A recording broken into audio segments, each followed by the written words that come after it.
Welcome back to my channel. இன்றைக்கி நம்ம சேனலோட ஸ்பெஷல் ரெசிபி என்ன அப்படின்னா சிம்பிளான ஒரு ஸ்நாக் ரெசிபி தான். என்னது அப்படின்னு பார்த்தீங்கன்னா வாழைப்பழ ஸ்வீட் போண்டா. அண்ட் இந்த ரெசிபி எப்படி பண்ணுறது அப்படின்னு சொல்லிட்டு வீடியோக்குள்ளே போய் பார்த்துடலாம். ஃபர்ஸ்ட் ஒரு மிக்ஸி எடுத்துக்கோங்க. இதில் 1/2 கப் சர்க்கரை ஆட் பண்ணிக்கோங்க.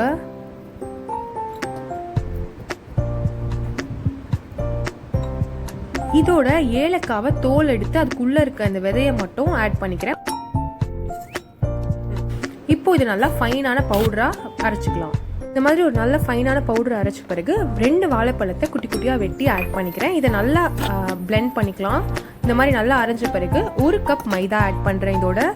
இப்போ இதையும் நல்லா அரைச்சிக்கலாம். இது நல்லா எல்லாம் பைண்ட் ஆகி வரணும். இந்த மாதிரி மாவு மாதிரி பாருங்கள், இந்த கன்சிஸ்டன்சியில் இருக்கணும். இப்போது இந்த கன்சிஸ்டன்சி இந்த மாவை ரெடி பண்ணி வச்சோடனே நம்ம ஒரு கடாயில் எண்ணெயை சூடு பண்ண வைக்கலாம். இதை ஃப்ரை பண்ணுறதுக்கு நல்லா எண்ணெய் சூடாகட்டும். சூடான பிறகு இதை குட்டி குட்டி போண்டா மாதிரி போட்டு ஃப்ரை பண்ணி எடுங்க. பாருங்கள், இந்த மாதிரி குட்டி குட்டியாக போண்டா எப்படி போடுவோமோ அதே மாதிரி குட்டி குட்டியாக போடுங்க.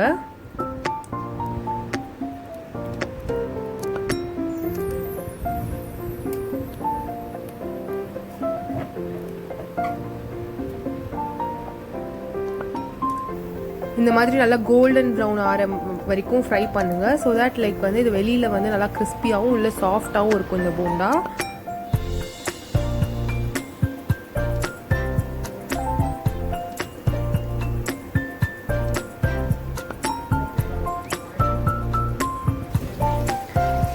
அவ்வளோதான், நம்மளோட போண்டா ரெடி ஆகிடுச்சு. இதை ஈவினிங் டைம் நீங்கள் 3 மினிட்ஸ்லேயே இந்த ஸ்நாக்ஸ் செஞ்சு சர்வ் பண்ணால் ரொம்பவே எம்மியாகவும் இருக்கும். கண்டிப்பாக இதை ட்ரை பண்ணி பாருங்கள்.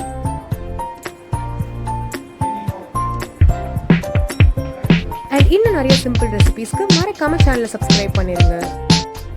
இந்த ரெசிபியோட ஃபீட்பேக்கை மறக்காம கீழே கமெண்ட் பாக்ஸில் ஷேரும் பண்ணிருங்க.